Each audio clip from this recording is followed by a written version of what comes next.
Rachel Smith was running with her beloved Labrador on the outskirts of Yellowstone National Park, Wyoming, USA, when she heard a strange noise. Her dog started tugging nervously on the leash, and a strange feeling came over her. She felt like she was being watched. Suddenly, a black shadow came running toward her at an enormous speed, and she got the shock of her life due to this detail. But before we start, smash the like button and make sure to subscribe if you haven't, and hit that notification bell so that you won't miss any new stories. The dog, named Cooper, is a Labrador retriever. He is a sweetheart of a dog who gets along well with the kids of the Smith family. Rachel loves going on hikes with Cooper in the vast Yellowstone area. It is often advised to never enter the park alone. If only she had listened to this. The Smith family is a typical American family. They always say that there are 7 of them, as Cooper is also counted as a full family member. The children also like to go on walks with him, although Lauren, the daughter, no longer likes to do that now. The last time that she went for a walk with him, a terrible thing happened. Lauren was walking through the neighborhood when an aggressive stray dog came running toward them. He targeted Cooper and attacked him. Poor Cooper, who is not at all aggressive by nature, stood no chance. Lauren cried out in panic, but luckily someone came running and chased the beast away. When Lauren finally calmed down, she saw the damage done to Cooper. She phoned her mother in a panic, who then contacted the animal hospital. Cooper was so badly battered that he had to be operated on. The bite wounds of the other dog caused multiple infections. It was a while before Cooper was back to normal. If that wasn't bad enough, the poor dog also developed a fever due to the infections. The Smith family felt so sorry for their dog. The always cheerful Cooper no longer seemed to be happy or smile. Rachel missed the times that she would go out with Cooper. The problem with this whole situation was that the dog still had a great deal of energy, but rest had been advised for an indefinite period. Fortunately, the children cuddled with him enough to at least give him the necessary attention. The Smith family lives in Jackson, Wyoming. It is a small place with about 11,000 inhabitants. They enjoy the expansive environment as they live close to Yellowstone National Park. They consciously chose this area when they moved several years ago, but they never expected to regret it now. The entire family can regularly be found in the national park. Rachel has the most number of trips to the park, as she regularly goes out on her own. The children would like to do this too. But since several dangerous animal species live in the park, Rachel and her husband Tom do not allow them to go to the park unsupervised. One of those dangerous animal species is the wolf. The animal is regularly spotted in the park, and when it shows up in places with many people, a loud alarm is sounded. Although the wolf at first glance looks like a very dangerous animal, it is not the most dangerous animal in the park. You will never believe which animal is. The most dangerous animal in the entire national park is the bison. Besides wolves and bison, wild bears, lynx, and coyotes also roam the park.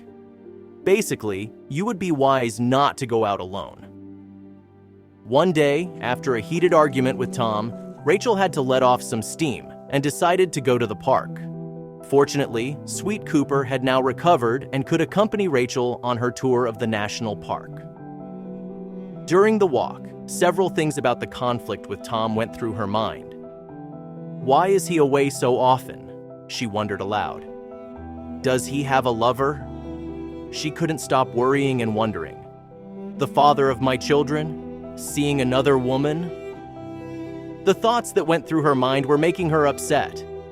She had always been there for him, made sure that everything in the house was clean and tidy, took care of the children, and did the bookkeeping.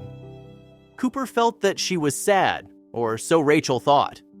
Or did he sense something different? She had never seen this behavior before. When Cooper started to squeak, Rachel assumed that he knew that she was not doing well. She gave the sweet dog a big hug and acknowledged once again what a great family dog he was. She started walking again, drifting deeper into her own thoughts. Not much later, something dawned on her. Rachel thought that she had been walking her normal lap, but she realized that she hadn't seen the turn that she normally took. She decided to walk a little farther, hoping to find the right path. But when she came across overgrown paths and had no connection on her phone, panic struck. As if the whole situation was not bad enough, it was starting to get dark. The twilight coupled with the howl of several wolves sent shivers all over Rachel's body. Luckily, she was with Cooper. But then, when he did this action, she didn't know what to do. Cooper sat down and refused to move. It seemed as if he didn't want to walk any farther. When she walked up to him, she saw that he was shaking. She had never seen this before. Just as she was about to give up hope, she heard someone yelling in the distance. On the one hand, she was happy to hear a sign from someone nearby, but on the other hand, she was frightened because the yell had sounded rather panicky. What was she supposed to do? She took the plunge and decided to walk in the direction that the sound was coming from. But she wasn't sure she was going the right way. After walking for a while, she thought that she was close to where the noise had been coming from. However, she came out in an open space where there was only stuff like an old gym shoe. Something inside told her to call for help, but she didn't dare. If only she had. After pausing in the clearing, she decided to walk on. Her circumstances wouldn't improve by standing still. What's more, it wouldn't be long before it got completely dark, and she still had no idea where she was. Her stomach also started to growl as she hadn't eaten for a while. Rachel had no sense of direction and still no telephone connection. Suddenly, something came to mind. She had her grandfather's inherited compass in her bag. She knew that she had to go west, so she started walking in that direction. How far had she and Cooper strayed from the route? After walking for a while, she came to a path that she thought that she recognized. Since it was almost dark, she had more trouble recognizing places. She decided to rely on the compass and keep to the west. Not much later, she made a shocking discovery. At last, she knew for sure that she was on the right track to return home. She saw the sign for the parking lot. She only had another 1 kilometer through a dense patch of forest to get to the car. If only she could have been prepared for what was going to happen to her. As she continued on her way, she felt a sense of fear. The dark forest didn't help. She felt like they were being watched by something. When she heard a twig snap not far away, her feeling was confirmed, and she let out a scream of panic. When Cooper also started barking and pulling on the leash, Rachel knew that something was going on. She resolved to just keep walking, hoping to reach the parking lot quickly. Step by step, she walked on, but each step felt heavy and slow. She felt like they were being chased. When she glanced to the right, she saw a moving black shadow.